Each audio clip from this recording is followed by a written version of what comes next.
So, in regards to the justice's views of the living Constitution, Justice Scalia says, he definitely does not believe it's a living organism in the sense that it changes and adapts.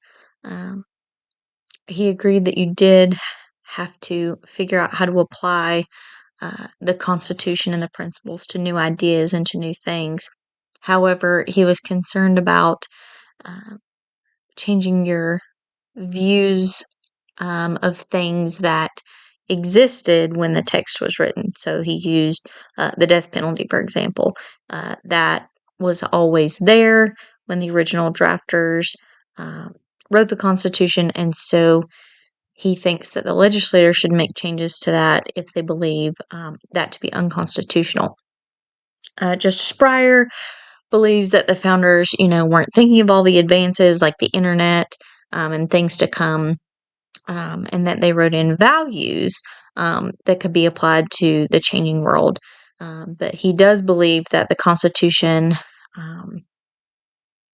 must adapt to new circumstances to keep the original values that the drafters intended. So he is much more apt to believe it's a living Constitution.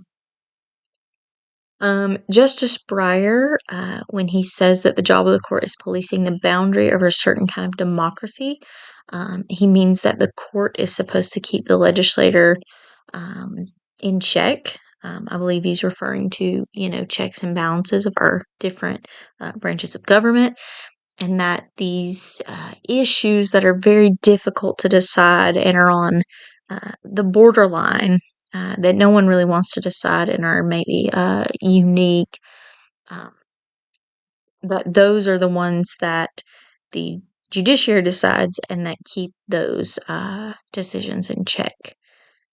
Um, I don't completely agree with Justice Breyer that the text doesn't help the court much. I think that it's very open ended, but if you look at the historical context, I do think that it helps quite a bit, and that you can get the intent of the drafters.